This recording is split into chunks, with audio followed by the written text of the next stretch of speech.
Donc bonjour, aujourd'hui je vais vous parler d'une loi importante qui va vous permettre de réaliser le TP de la semaine prochaine.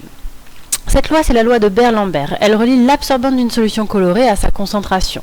En effet, plus la solution est colorée, plus l'absorbance que l'on va pouvoir enregistrer va être importante. Si on réalise une échelle de teinte, comme vous avez déjà fait en seconde, on remarque qu'il est possible d'obtenir plusieurs nuances pour une même solution, c'est-à-dire une solution qui possède les mêmes espèces chimiques. Lorsque l'on trace l'absorbance en fonction de ces différentes solutions de concentration bien connues, puisque vous les aurez préparées, on obtient une droite qui passe par l'origine. Le fait d'obtenir cette droite qui passe par l'origine valide le modèle de proportionnalité que l'on a indiqué. Donc l'absorbance est bien proportionnelle à la concentration. L'absorbance étant sans unité, la concentration étant exprimée en mol par litre moins 1, K est nécessairement en litre mol moins 1 pour vérifier l'homogénéité des unités. Derrière ce paramètre K, on cherche toujours en physique à savoir quels sont les autres paramètres sous-jacents, comment on a simplifié la loi. On constate que pour une solution colorée, on a un spectre dont l'absorbance varie en fonction de la longueur d'onde reçue. C'est ce qu'on a vu dans les chapitres précédents. Lorsque par exemple la solution ici à une longueur d'onde de 400, est exposée à une longueur d'onde de 400 nanomètres, on constate qu'on a une absorbance beaucoup plus importante que si on l'exposait à une radiation de 500 nanomètres. Donc nécessairement, K dépend de la longueur d'onde lambda utilisée. On veillera à bien régler le spectrophotomètre à la longueur d'onde maximale pour avoir plus de précision. Le deuxième paramètre qui est un peu trivial, c'est la nature de l'espèce colorée. En effet, vous savez depuis le collège que certaines solutions sont colorées en bleu, par exemple la solution de sulfate de cuivre 2. En revanche, certaines autres solutions ont une coloration par exemple rose pour la solution de permanganate de potassium. Par conséquent, la nature de l'espèce colorée est quelque chose qui est important et qui est caché derrière cette constante de proportionnalité K.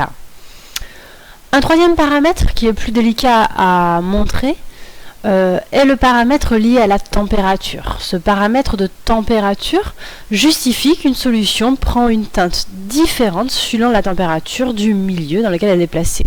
Il en va de même pour le solvant. On a noté par ailleurs que si on ne plaçait pas une espèce colorée dans un certain type de solvant, la coloration pouvait être modifiée.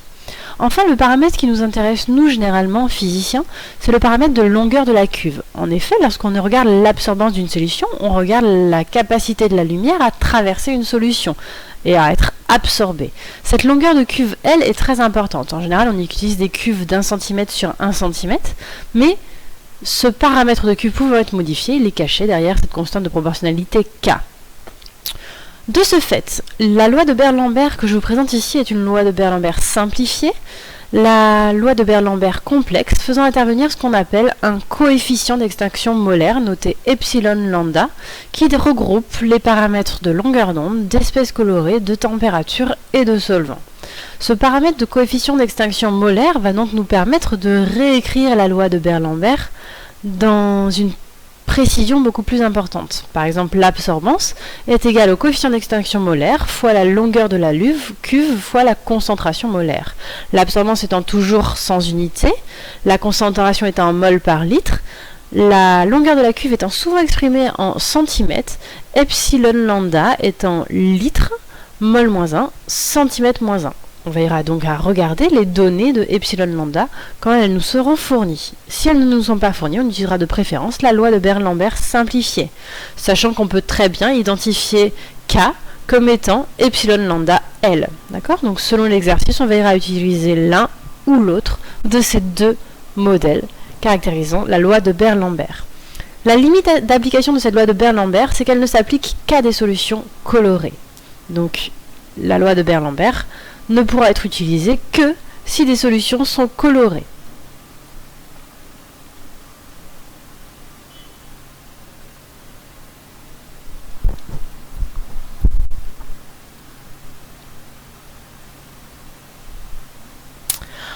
Nous, ce qui va nous intéresser dans cette loi de Beer-Lambert, c'est de l'utiliser pour faire ce qu'on appelle un dosage par étalonnage.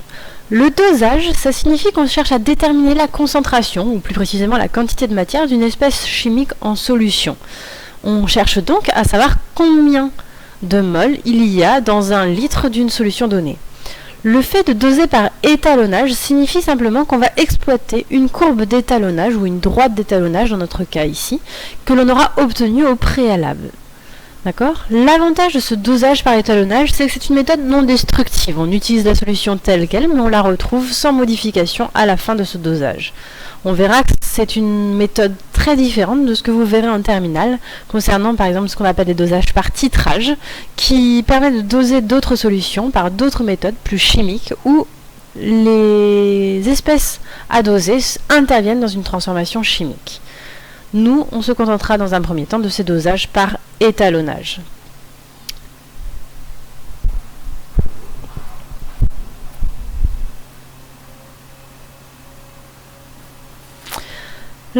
On va donc chercher à appliquer cette loi de Beer-Lambert au dosage par étalonnage. Donc la loi de Beer-Lambert, c'est la proportionnalité entre l'absorbance et la concentration molaire d'une espèce colorée, et le dosage par étalonnage qui vise à déterminer cette concentration inconnue. Voici par exemple l'exemple d'une solution dont on ne connaît pas la concentration. On souhaite la déterminer. Pour cela, on va procéder par 4 étapes très importantes. La première étape, c'est qu'il faut déterminer la longueur d'onde maximale d'absorption de cette solution colorée. Attention, la longueur d'onde maximale ne signifie pas qu'on regarde quelle est la radiation maximale qui va passer à travers cette cuve. Il n'est en aucun cas idée de lire la longueur d'onde maximale.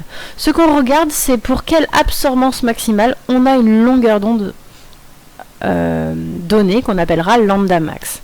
Cette longueur d'onde maximale doit être déterminée avec précision parce que c'est sur elle que l'on va se baser pour réaliser notre droite d'étalonnage.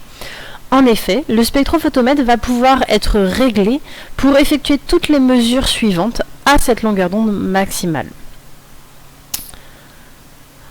Dans un deuxième temps, il va falloir donc réaliser puis utiliser une échelle de teinte pour faire tracer une droite d'étalonnage. Donc là, on va faire intervenir toutes nos compétences concernant la dilution d'une solution. Je rappelle à ce titre qu'une dilution est obtenue lorsque l'on augmente le volume tout en conservant la quantité de matière. On trace alors cette fameuse droite d'étalonnage, qui nous permet d'obtenir l'absorbance en fonction de la concentration bien connue de ces solutions étalons. Si tout se passe bien, nous obtenons une droite qui passe par l'origine. Pour pouvoir appliquer la loi de Beer-Lambert, il est indispensable d'utiliser une droite qui passe par l'origine, puisqu'on a vu tout à l'heure que l'absorbance était proportionnelle à la concentration. Dès lors qu'on obtient une absorbance proportionnelle à la concentration, on va pouvoir faire la mesure pour notre solution inconnue, mais cette fois-ci on va juste faire la mesure de la longueur d'onde maximale. Il est à noter qu'on pouvait l'obtenir dans le spectre précédent. Une fois qu'on a l'absorbance mesurée pour cette solution inconnue, il suffit simplement de lire sur le graphique la concentration correspondante en faisant une simple lecture graphique. On a donc utilisé nos solutions étalons pour pouvoir obtenir la concentration inconnue d'une solution de